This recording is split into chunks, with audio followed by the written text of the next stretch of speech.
pagi, selamat datang kembali di YouTube channel dan podcast Andi Suanda.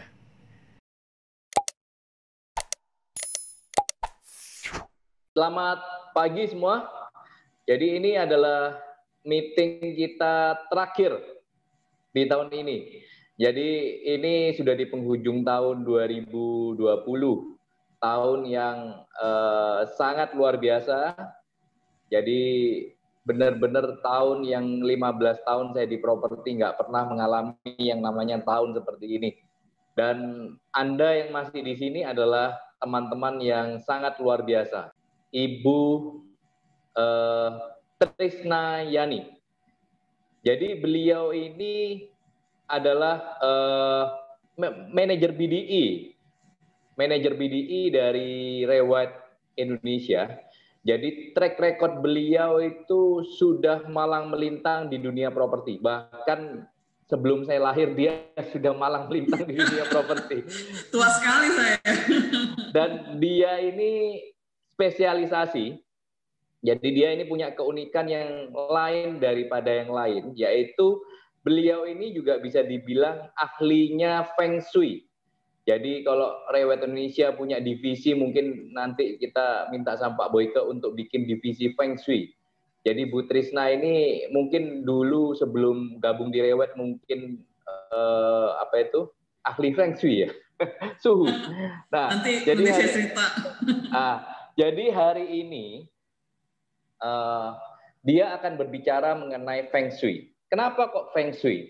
Jadi Feng Shui ini sangat berguna sekali bagi teman-teman, apalagi bergerak di bidang agent properti seperti kita ini. Kenapa? Karena banyak klien pada saat mau beli properti, salah satu pertimbangannya adalah Feng Shui. Bahkan seringkali pada waktu saya dalam 15 tahun berkarir, setiap kali hampir kebanyakan itu, apalagi kalau yang beli klien kita adalah Chinese, itu pasti ngajak yang namanya suhunya. Oke, nanti saya akan rundingkan dengan suhunya. Nah, maka dari itu teman-teman di sini juga paling tidak harus paham mengenai basic Feng Shui itu. Oke, tanpa memperpanjang lagi, saya persilakan Bu Trisna. Silakan Bu. Ya, oke. Selamat pagi teman-teman semua. Semoga kita semua tetap sehat ya sampai nanti menjelang adanya vaksin ya. Thank you Pak Andi. Pak Andi teman lama saya. Jadi saya mengenal Pak Andi ini dari zaman sebelum COVID ya Pak. Jadi ada Pak Yanwar juga ya. Kolega saya di Pakuwon juga, dulu pernah di Pakuwon. Ups. Dan ketemu lagi di Rewet ya. Jadi emang dunia properti orangnya itu aja teman-teman. Jadi beruntunglah teman-teman berada di Rewet ya yang networknya besar. Oke, saya mau bercerita dulu tentang kenapa saya belajar Feng Shui ya. Jadi saya lupa kasih saya punya profil saya. Jadi saya cerita sedikit aja. Saya lulusan dari Bina Nusantara, saya IT ya, bidang saya dulu kuliahnya IT. Lalu saya tahun 2000 langsung jadi sales marketing cuman belum di Rewet waktu itu ya, masih di tetangga yang warnanya merah biru. Lalu saya pertama kali di main properti itu jadi sales properti itu di daerah Pluit, Jakarta Utara ya.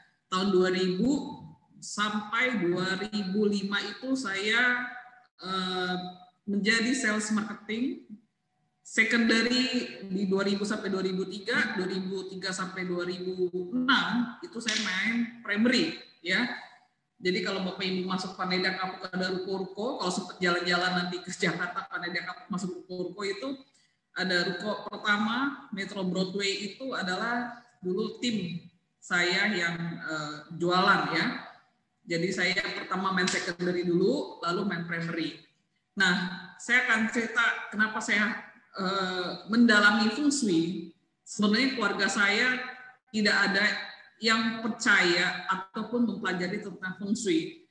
Karena Feng Shui itu sesuatu yang menurut banyak orang itu tidak masuk akal, ya.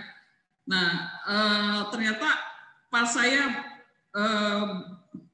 masuk ke dunia properti yang di daerah Pluit, Jakarta Utara, yang notabene adalah, maaf ya, banyak Chinese Medan, ya. Jadi culture orang Chinese Medan itu adalah sangat percaya feng shui, ya. Jadi kenapa sih orang harus hadap rumah, hadap selatan? Kenapa tusuk sate tidak boleh? Kenapa angka 4 tidak boleh, ya? Jadi hal-hal seperti itu ternyata di lapangan saya menemukan, ya. Jadi waktu saya baru menjadi marketing di logo yang merah biru itu, seperti teman-teman ATP lah, ya, tidak pernah dibahas tentang fungsi sedalam itu, gitu, ya. Jadi cuma diajari negosiasi, promosi, ya begitu aja, ya, tidak ada hal yang lain. Tapi pas saya di lapangan, ternyata wow, ya, orang-orang Chinese Medan itu sangat detail dan bahkan membawa suhunya, seperti tadi Pak Andi bilang. Nah, suhu di sini itu ternyata jadi berbeda ya, feng shui dan tukang ramal, ya. Jadi kalau ada teman-teman yang bilang feng shui itu adalah magic lah, berbau hawa negatif, ya, ada roh-rohnya atau apa, itu enggak, ya. Itu ada hitungannya secara metafisika, bisa dihitung, bisa dipelajari semuanya. Tapi kalau yang namanya suhu, ya itu saya nggak tahu dia menggunakan ilmu apa, ya. Pernah tahu ya, biasanya pakai apa, kayu, bambu, ya. Ya, kalau ini kotak permen saya, jadi kalau saya gini keluarlah permen, ya. Kalau kita dibuka, wah ini hadap barat, bagus gak? Ada tulisannya, ya kan, seperti itu. Nah, itu adalah tukang ramal, ya, berbeda. Kalau saya belajar tentang feng shui, ya. Nah, cikal bakalnya apa?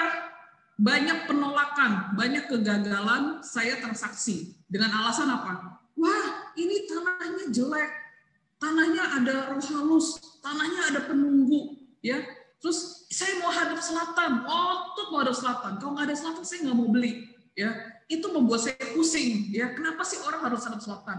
Terus kalau tusuk sate dulu di daerah Muara Karang, banyak rumah tusuk sate dan baiknya nggak laku, ya. Itu stres saya mengalami itu, dan banyak saya bilang, kenapa sih orang mau beli rumah aja kok repot banget, ya. Saya tanya ke orang tua saya, Pak, katanya angka 4 nggak boleh, angka 13 nggak boleh. Kenapa sih? Nah, papa saya juga tidak bisa menjelaskan kenapa. Karena papa saya juga tidak menganut feng shui beli rumah. Dan ternyata rumah-rumahnya properti papa saya Pak yang dibeli mengandung angka 4, nomor 4, nomor 13. Dan papa saya cuek aja gitu ya, karena tidak percaya gitu ya. Dan banyak hal-hal yang ternyata melanggar feng shui katanya gitu ya. Oke lah, dari situ saya coba belajar. Saya coba belajar otodidak, saya cari buku di Gramedia. Dulu belum internet, belum secanggih sekarang ini ya. Dan ternyata memang saya niat belajar. Ketemulah yang namanya satu guru teman saya, dan saya kumpulin komisi. Saya ikut seminarnya di Singapura, ya, dengan Vincent Ko. Bapak Ibu bisa buka di Google Vincent Ko University Feng Shui di Singapura. Saya coba belajar di sana, dan ternyata di sana ada 2 pilihan bahasa mau belajar, Mandarin dan Inggris. Yang Mandarin saya nyerah deh ya. Akhirnya saya pakai yang bahasa Inggris. Saya ambil bukunya, saya beli bukunya, dan saya coba untuk belajar di sana.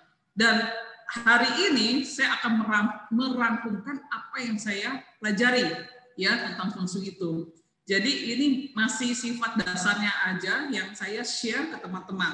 Saya tidak mengajari, tapi saya hanya share apa yang saya dapat selama saya belajar feng shui. Dan saya belajar feng shui itu bukan hanya sekali, 2 kali, 3 kali, setahun, 2 tahun, 3 tahun, enggak.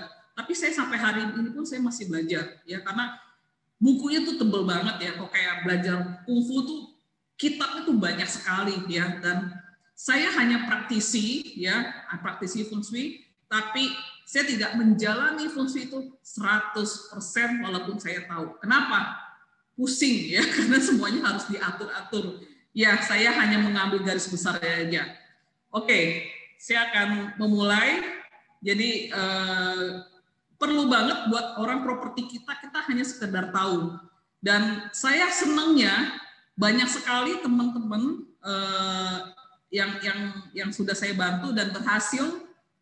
Ya, teman marketing juga yang tadinya jual tanah miring akhirnya bisa kejual, saya bantu ya, dan akhirnya kejual dan mereka bilang terima kasih Bu Trisna, tuang ya, saya senang aja gitu ya, karena bisa membantu teman-teman yang tadinya tanahnya miring, jelek, trapesium, tapi bisa jualan akhirnya seperti itu ya. Jadi senang aja bisa ngebantu ya, seperti itu. Oke, saya share slide saya.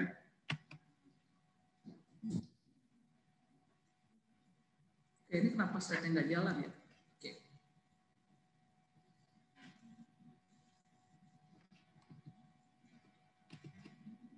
Oke, mungkin kalau yang mau foto materi silakan, tapi materi saya tidak bisa bagi ke teman-teman ya. Oke, jadi Feng Shui itu mencakup ada 3 faktor ya. Ini saya sadu dari buku-buku bacaan yang setelah saya baca ya. Faktor alam, takdir bawaan, lahir ya.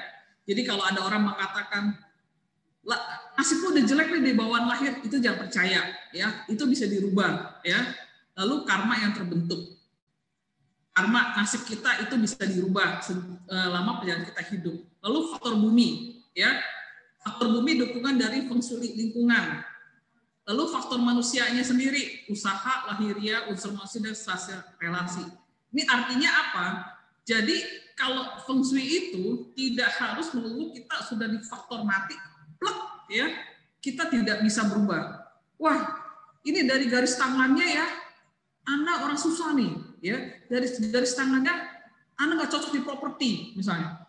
Dari garis tangannya, dari mukanya nih, Anda nggak cocok jadi marketing, gitu. Dari mukanya Anda bukan orang kaya, ya. Nah, ini tidak bisa menjadi sesuatu jadi pakem, ya. Itu bisa dirubah. Ya, bisa dirubah dari apa? Yaitu dari Feng Shui-nya dirubah ya, pengaturan tempat tidur, pengaturan Anda pakai baju, pengaturan unsur. Nanti slide berikutnya saya akan jelaskan.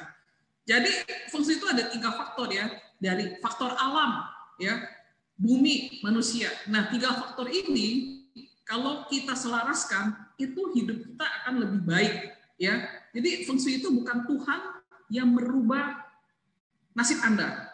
Bukan. Feng Shui itu seperti pelampung.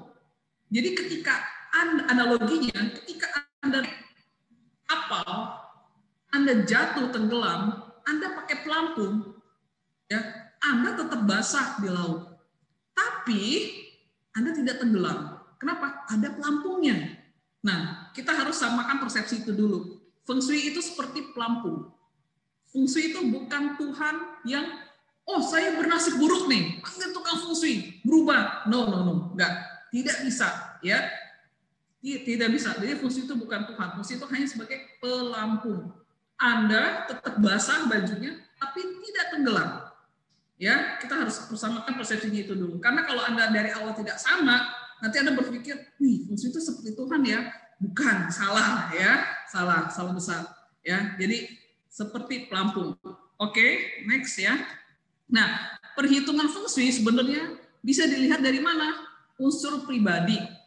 Unsur pribadi itu mungkin teman-teman kebanyakan udah pada tahu ya, seperti air, tanah, logam, kayu, api. Ya, unsur pribadi yang harus dibalanskan. Kenapa saya kasih unsur pribadi itu nomor 1?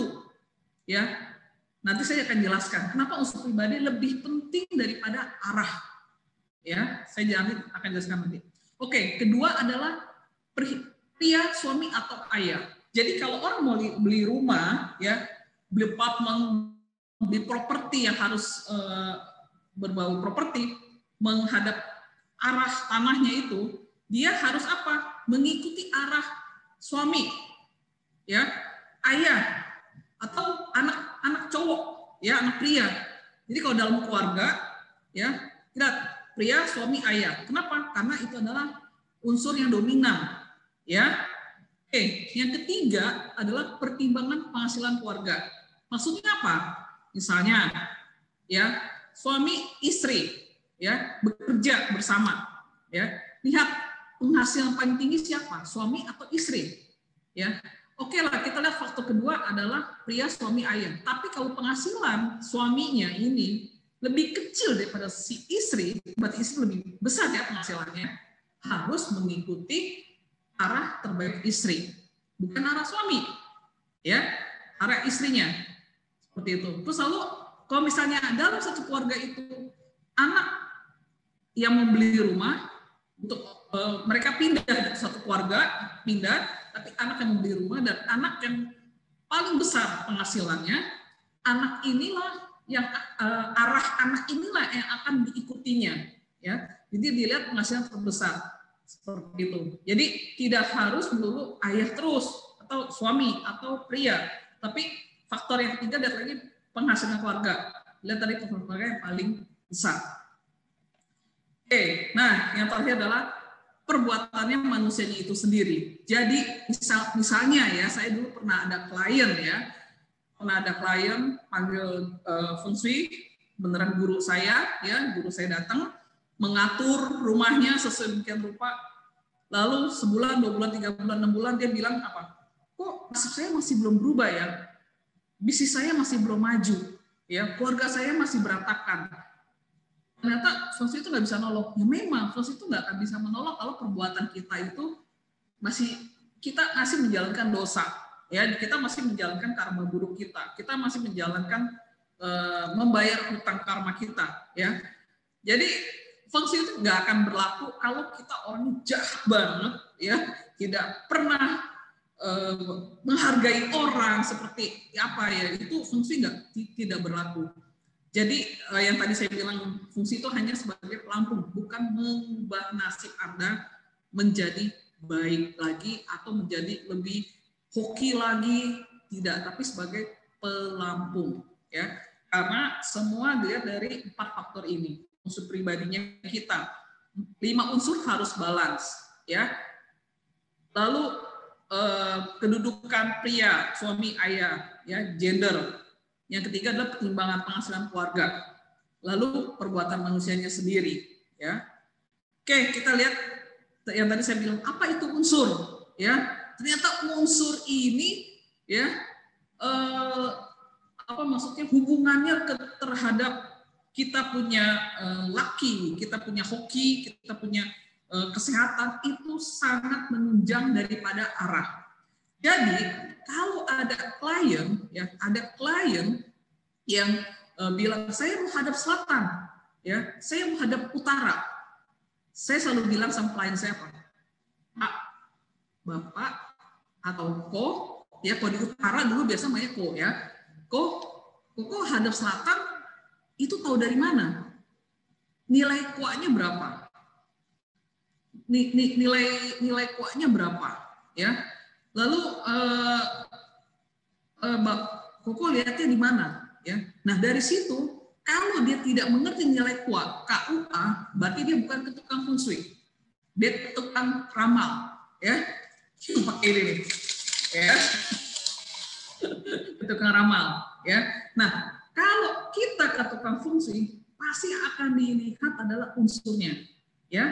Oke, kita lihat keseimbangan unsur. Manusia harus punya 5 unsur di badan dia: kayu, api, tanah, logam, air. Nah, Bu Triska, kalau gimana cara ngeceknya?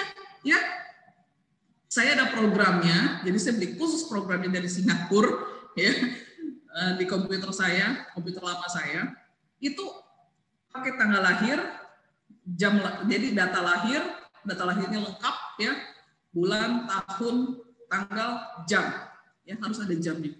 Lalu kita hitung. Nah, di sini akan terlihat kalau kita kurang unsur logam, kurang unsur air, berarti kita cuma ada 3 unsur nih, ya. Nah, 2 unsur ini hilang. Untuk lengkapinya seperti apa? Bisa kita kias, ya. Salah satunya dengan memakai baju. Kalau orang tidak ada logam, berarti kurang warna putih. Kalau kurang warna putih, kita harus memakai pakaian yang warna putih, ya. Lalu perhiasan yang berwarna putih, ya. Lalu apalagi yang berwarna putih lah, Anda pakai. Nah, untuk perhiasan bisa pakai berlian, ya. Kenapa? Untuk menyeimbangkan unsur. Nah, air, tidak ada air di badan kita, ya. Pakai apa? Pakai baju hitam, pakai baju biru tua, pokoknya sesuatu yang berwarna hitam. Nah, kalau Bapak Ibu lihat saya hari ini saya pakai warna hitam semua, serba hitam. Ya, bukan berarti saya dukun ya. Tapi saya untuk menyeimbangkan unsur saya. Ya, saya pakai cincin meteor hitam. Saya selalu pakai baju hitam, ya, jas hitam, dan aksesoris saya banyak yang hitam. Ya, jam tangan saya juga ininya juga hitam, ya. Saya kurang air. Tapi saya nggak boleh pakai logam karena saya unsur logamnya sudah terlalu banyak, ya. Makanya jam saya tidak pakai yang logam, saya pakai yang karet atau kulit, ya. Itu lebih baik, ya, daripada saya pakai logam seperti itu. Jadi kalau arah rumah disesuaikan, dihitung, tapi unsurnya tidak diperbaiki, percuma, ya, tidak akan berhasil. Kenapa? Setelah rumahnya sudah ditata dengan feng shui, hadap ini, hadap itu, hadap ini, tapi dirinya tidak diperbaiki. Nah, itu tidak akan bisa lebih baik. Kenapa? Dengan pajak seperti ini, perhitungan unsur seperti ini mempengaruhi apa? Kesehatan, ya, emosi, keberuntungan, dan kecocokan kita dengan partner, kecocokan kita dengan suami, kecocokan kita dengan istri, kecocokan kita dengan anak. Itu semua dilihat dari segi unsur, ya. Dan yang wanita, hati-hati, jangan sembarangan cat rambut warna merah, warna kuning, warna blonde, ya, karena belum tentu cocok untuk Anda. Kenapa?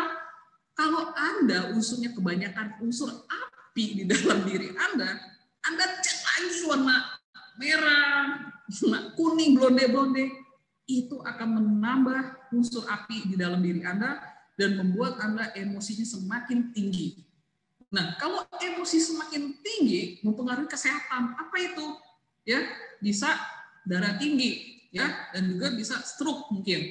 Dan asam lambung tinggi, ya. Biasanya kalau yang unsur apinya tinggi itu gangguan di lambung dan di jantung.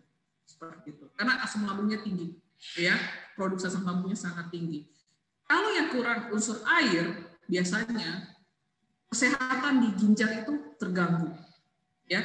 Jadi dengan mengamati 5 unsur ini, semua bisa kebaca sampai ke faktor kesehatan kita. Ya, jadi benar-benar ilmu ini sangat, makanya saya tertarik untuk belajar terus karena ini sangat menarik, ya, sangat menarik sekali, ya. Oke, kita bisa lihat beberapa siklus yang Anda bisa foto mungkin dari materi saya, silakan ya. Jadi ini siklus yang saling menghasilkan. Kayu menghasilkan api, api menghasilkan tanah, tanah menghasilkan logam. Ya, jadi logam menghasilkan air. Artinya apa? Kayu kita kalau mau membakar sesuatu pakai kayu, ya, jadi kayu itu menghasilkan api. Ya, kayu dibakar, apinya tambah besar, ya, dan menghasilkan api. Ya, lalu kayu dibakar, setelah kayu terbakar akan menjadi tanah, ya. Kalau udah selesai dia akan menjadi tanah. Logam berada di mana? Di dalam tanah. Logam kalau dicairin akan menjadi air, ya. Air akan menghasilkan kayu, ya. Kayu, tanah pohon disiram air akan bertumbuh. Jadi ini siklus menghasilkan. Dan ini terjadi juga dalam keluarga kita, ya. Misalnya kalau seorang istri, ya, dan suami unsurnya salah, itu akan saling menghancurkan.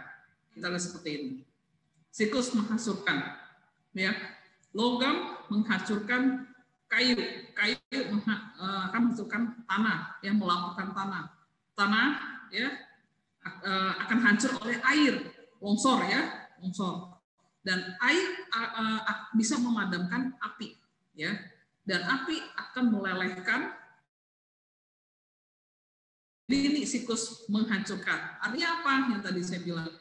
Kalau seorang istri unsurnya kayu, suaminya logam, wah, itu bisa KDRT, ya. Istrinya disuruh itu sama suaminya, seperti itu. Jadi banyak sekali faktor-faktor ini juga. Dan saya rasa untuk pemilihan feng shui rumah harus tahu dulu unsur kita apa, baru ke propertinya. Oke, itu tadi yang mengenai pribadi, ya, mengenai pribadi, ya. Oke, lalu masuk kita ke faktor pemilihan lahan, letak tanah dan bentuk tanah, filosofi bentuk tanahnya seperti apa dan jenis-jenis tanahnya, ya, jenis tanahnya seperti apa kita harus tahu juga. Nah, lalu arah dan kedudukan lahan. Sebelum ini saya sarankan teman-teman harus punya kompas. Kalau kita ke properti, kita lihat properti, kita lihat apartemen, ya, apapun tanah itu harus pakai kompas yang beneran. Jangan kompas dari handphone. Kenapa? Kalau kompas dari handphone, Anda pakai kompas dari handphone, kalau signalnya bagus, arahnya bener. Kalau signalnya nggak bagus, itu arahnya nggak bener. Ya, jadi saya sarankan setelah ini teman-teman ke Gramedia atau kemana beli kompas pramuka atau kompas tentara yang warna hijau. Saya hari ini lupa bawa ya, ada di rumah. Jadi kompas yang beneran kompas itu Anda mengukur properti arah rumah dari sana itu kelihatan ya, kelihatan sekali.